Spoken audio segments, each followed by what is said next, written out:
I come to the garden alone while the dew is still on the roses. And the voice I hear falling on my ears, the Son of God discloses. And he walks with me and he talks with me and he tells me I am his own. And the joy we share as we tarry there, none other has ever known. Guys, I'm getting ready to plant some Minnesota Midget Cantaloupe in this big container here. And in this container, as always, when I'm starting a new container, I put either some uncomposted material at the bottom of it or branches that I pruned from my fruit trees, and that's what I'm doing in this case. I'm out of soil, so I had to buy a couple of bags of 2 cubic feet of Kellogg's all natural raised bed and potty mix. So I'm gonna take this heavy bag and I'm gonna put it inside of here, and then I'll come back. Cantaloupe, and I'm gonna put watermelon over there in the bigger container, should be planted on a mound or in a container where you can mound the seeds in the center, or even in a raised bed. So this container will substitute as a really good mound. Before I put my seeds in this container, I'm gonna wet this down really well. It's cloudy right now, it's supposed to rain, but I don't want my seeds to sink all the way down because I'm just gonna direct broadcast some seeds. So I'm gonna pre-wet it, and then the rain should thoroughly wet the whole container. I'll be back after I've added some water, okay? So I'll put my seeds right here. I have 8 of them. And I'm gonna put 1 and make it like an X. So that's 1, 2, 3, 4. And then I'm gonna come in like a slice of a pie and put another one in between the other seeds. I think I dropped that one. And hope that the rain doesn't push them down too far down. Cover them up. One thing that I really like about this melon is the fact that it's super sweet. 1 melon is enough for 1 adult, or children can eat a half of one because they're real small, as you can see from the picture I'm going to put in here. And I'm not going to put anything in the middle. And I'm putting them close to the edge. Hopefully they'll sprawl over the sides. And if it rains too much and the seeds sink down in too far and they, turn into mush, I can always go back and put some more seeds. Another wonderful attribute about this Minnesota Midget Cantaloupe is you never have to worry yourself about, is it ripe? Should I remove it? Is it ripe enough for me to eat? They will automatically fall off the vine when they're ripe. I love them. Okay? So I'll be bringing you updates and sharing with you the progress of how I grow Minnesota Midget Cantaloupe in a container. Guys, in this container, I've used this soil before to grow some flowers, so I added just a little bit that was left in that bag of Kellogg's potty mix and raised bed mix, and then I also added some worm castings, and then I used 2 gallons of water, just like I did with this one, the cantaloupe over here, rainwater, which is the best. And I have my seeds here in the middle. I'm going to plant them the same way. Please keep in mind that these seeds were saved, and they are from a bush type melon. So I'm doing my 4-corner routine.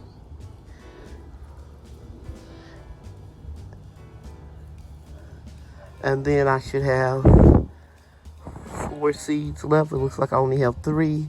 So I'm gonna put one here, one here. And I must have dropped the seed someplace, so I'll go find another seed. I'll go in the house and get another one. And I'll put it right here where I have that stick, so I'll know. And then I have like my little pie sections, and I'm just covering it up. And I'll come back in a few days and let you see how they germinate. Or if it takes a week, which I doubt. But this is the deal about the sugar baby.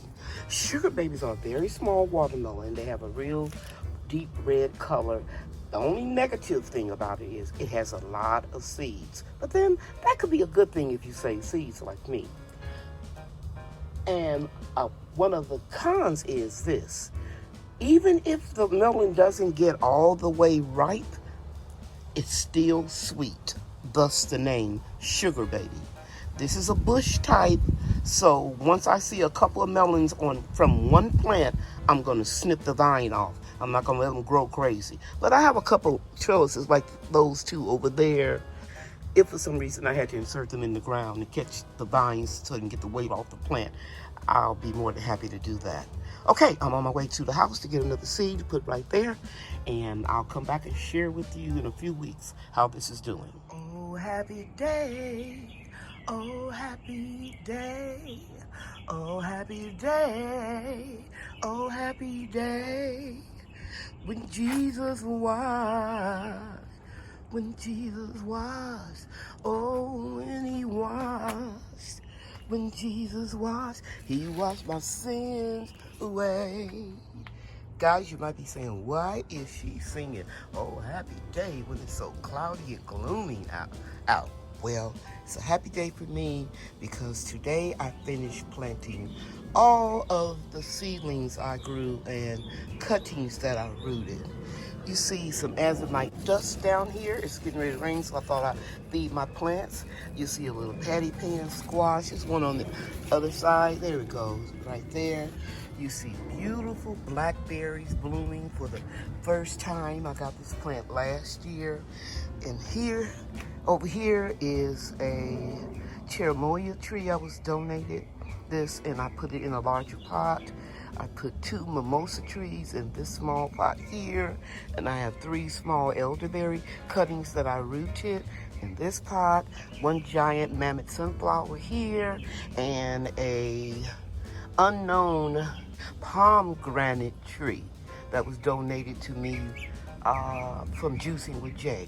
Now I'm gonna walk over and let you see what I just potted up. Happy day, oh happy day. Here is turmeric, ginger, ginger, ginger, ginger, a lot of ginger because I need it. I have a lot of turmeric still. And these are jicama. These seeds were donated to me. I started 2 of them in the house just to, see if I can do it. And then I put some more seeds in this pot. It's a little bit larger than the rest of the pots. I think it's a 7-gallon If pot. you haven't had jicama before, it is known as a Mexican turnip. It has a nutty flavor, a cross between a pear and a potato, but it's a wonderful potato substitute that doesn't have a lot of carbs, and I'm grateful that the person sent me the seeds. So guys, that concludes everything that I wanted to plant. You remember these beans I showed you I was planting the other day? Well, they are all up and looking fabulous. Yes, sir. Yes, ma'am. It's a happy day for me. Even the seeds that I sprinkled everywhere, like I got some icicle radish in here. I put some more azomite rock dust, and it won't burn your plants. You can add it at any time. Everything is looking good. I am so grateful. Here's purslane. I'm just going to let it come up. It has more omega-3 in it than salmon. So if I see some wild growing around in the food forest in the wood chips, I scoop it up and I put it in a container.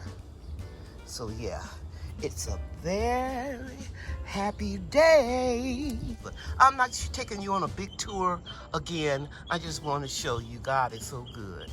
Yes, he is. So I'm going to wrap this video up. I'll come back in a few weeks and let you see the results of the Minnesota Midget Cantaloupe and the Sugar Baby watermelons. Isn't that lovely up there? You have a plan, you have a vision, and you execute it, but it's, words cannot describe how I feel right now. Take care, everybody. Have a blessed day. Bye. Make it a better place for you and for me and the entire human race. There are people dying. If you care enough for the living, make a better place for you and for me.